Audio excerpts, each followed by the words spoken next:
Hello guys, what's up? Welcome to this tutorial. In this case, I'm going to show you how we can create some isometric render with SketchUp and Enscape. So before we start this tutorial, I'm going to unhide or hide this roof in here, and you can see my 3D model in here with the normal scale. So I'm going to show you how we can create some super realistic isometric design.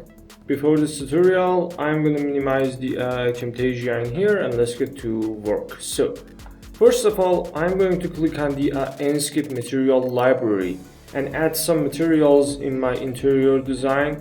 So I start with the floor. I need some wood, so I'm going to click on the wood and I need some high quality PBR material. So I prefer to use chevron or brick bond, but I prefer to use brick bond right now. So I'm going to click on the import selection. It takes a little bit time, and after that texture will download it for us. So I'm going to click on the paint bucket in the SketchUp and found out my floor texture. So when I click on it, I can add this floor texture like that. Very simple and easy. So in the edit mode, I can increase the texture heights and widths to the 2 and 2. So everything is done for me right now. About the walls, I can add some type of plaster material, but I don't know how. So for this case, I'm going to click on the Enscape material library again and add some type of plaster to my job. I prefer to use plaster number 6 and import selection. So I can add it to my environment, very simple and easy like that. And the color code is not really important right now. So I only need some type of window for this case. So I'm going to draw it very fast. As you can see, I'm going to convert it to the component and take another copy in this place. So I'm going to model one of them, and all of them will be modeled for me at the same time, something like that. So my exterior frame is about 7 cm and 3 cm. Everything is good, and something like this I think acceptable. So I'm going to click on it, convert it to the group again, and in this group and component I need to add some type of surface for my glass design. So I'm going to use it like that, click on it and move it in here. So in the textures, another time I'm going to click on the glass and mirrors and take out one of these glass blues to my job like that. In the edit mode, I will reduce the opacity as I can, some number about 20, and the main color is something near to the white, so 222 for the red channel, 222 for the blue channel, and final 222 for the green and blue channel. So everything is good for me right now. I'm going to close the groups in here and move this window a little bit to the back side, about 16 centimeter maybe, or lower than it, something like 6 centimeter. So I need lights for my job, but I don't know how I can generate the lights for my room. First of all, I'm going to click on the Enscape asset library in here, and in the lighting in here I'm going to add some lights. For example, my first light is something like the floor lamp maybe, or something like the for example this. I'm going to click on it. It takes a little bit time, and after that it will generate for us, very simple and easy. So I'm going to hold it in this place, very simple, and it's only for the decoration, not useful for the illustration and lighting. So another light I want to add to my job from the Enscape asset library related to one of these lights, which are include some type of a special design like this, for example. So I prefer to use this table lamp for my job, something like that. I can rotate my 3D model, very simple and easy, and adjust it to the place that I want. I can move it in here.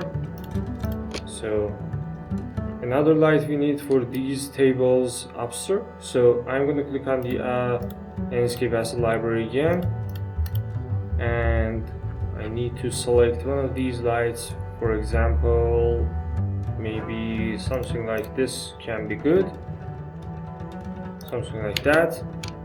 And I think everything is done for me right now. So I don't need any type of special lights, only one wall lamp light for the bed, and everything is good. So I'm gonna start my job with these lights. So I'm gonna press Ctrl S to save my file.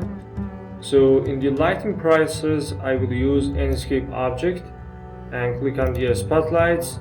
So I need some light from up to down like that.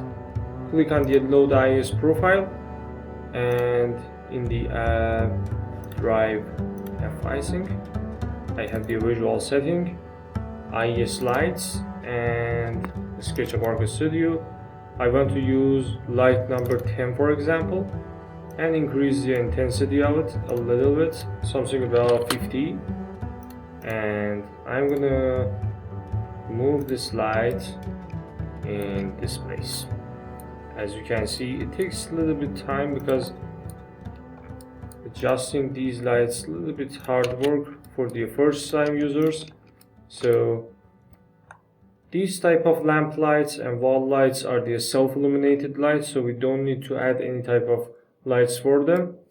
And another lighting from the outside, so I'm going to click on the line option, draw my light angle. For example, first of all, I'm going to draw my pass, something like that, for example, and draw it like this. So I'm going to pick up the eraser, and you can see this is my angle for my lighting, or I can add some another line about 2 meters and add it to this place. So now we have better angle for the lighting. In the Enscape objects, I'm going to click on the spot and draw this pass for my job. So in the load IES profile, I can add IES profile or I can remove it, but I prefer to use IES profile. For example, IES number 12, it's really good. I can increase the power of it to the 50. All of these power numbers only a test for the rendering, so be careful, don't use it at a certain time. I'm going to move it to this part of my job, and I'm going to take some multi copies for the better lighting source. For example, 4 times, and take another copy like that, another copy like this, and like this. So as you can see, it's really acceptable. I'm going to remove this line in here, and time for the rendering. Before we take the renders, I'm going to click on the Enscape material editor. My wood brick bond must be removed, the reflection and roughness of it, so I need some nice reflection, about 29%, and my intensity of the normal map must be higher than 150, so I prefer to use 156, and now everything is done for me right now. For the plaster walls, I can increase the intensity of the displacement and normal map, and the roughness is about 59%, and glass is not really important. So I'm gonna click on the view, hide objects, unhide my roof, and Ctrl S. So I'm gonna click on the start Enscape. As you can see, it takes a little bit time, and after that you can see the result very soon and easy. So in this part of the tutorial, if you like this video, please like and subscribe our YouTube channel. So to continue this job, I'm gonna move my character in the Enscape to some place like that. So now no type of lighting available for us, but when I hold shift and right click and change the time of the day to the night mode, we can see the lighting very simple and easy. So something like that can be really good. So I'm going to click on the F, and I'm gonna click on the create view in here. So for the creating view in the Enscape camera shot, I'm gonna move a little bit far than the model, turn on the save frame, and use some type of acceptable save frame and aspect ratio for your resolution and camera shot. So render isometric is good for my cat name. In the X position 23, my height is about 11.1 and negative 3.6 is good. So in the pitch option, I'm going to type negative 75 and the yaw is about 45 or maybe 40. All of them is completely depends on you. My azimuth is about 90 degree and the altitude is about negative 4 or maybe 5, and click on the create. So in the render ISO, as you can see, now we have this type of lighting. So I'm going to manage my screen much better. Before I do this job, I'm going to edit my yaw option about 44 and click on the create. So in this place, my yaw is about 44 and press save. So everything is done for me right now, and now time for the rendering. So I'm going to click on the visual setting in this place, increase my rendering quality to the medium mode to see more details of my job. So I can reduce the field of view as I can, something like this, and it's about 46.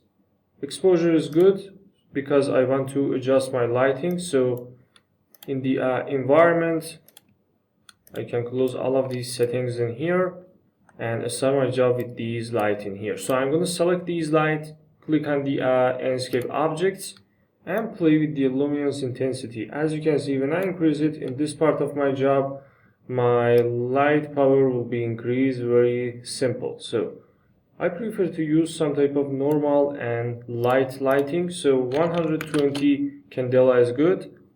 In other part of my job, I have these spotlights, so I can click on them.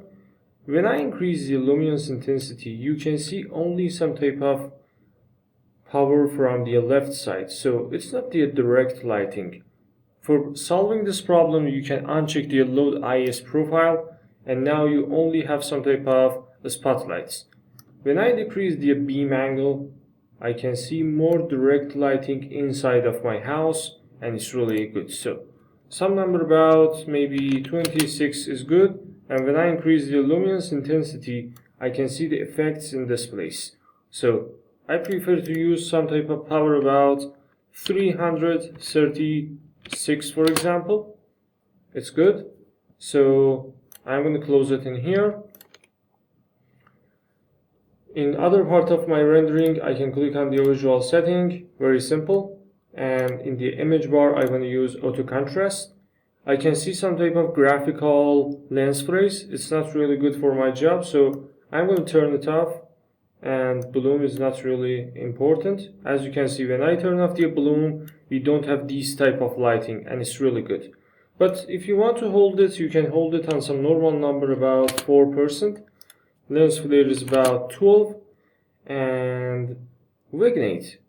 For these type of renders, I can increase vignette as I can to see only my object and suspect. So 88% is good.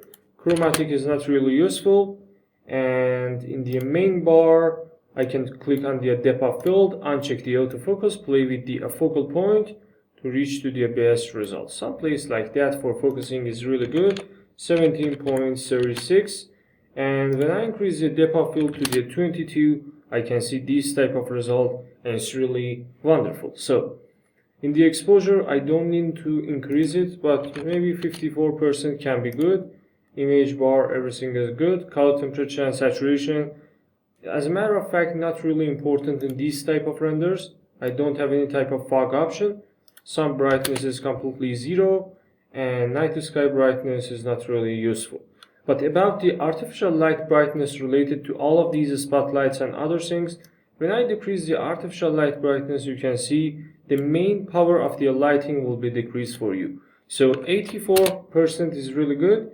Shadow sharpness is some number about maybe 12, because in the interior lighting we always have soft shadows, and ambient brightness is about maybe 46%. So the sky is not really important, so I'm going to check it on the clear mode, and output is the PNG or JPG. It's completely depends on you.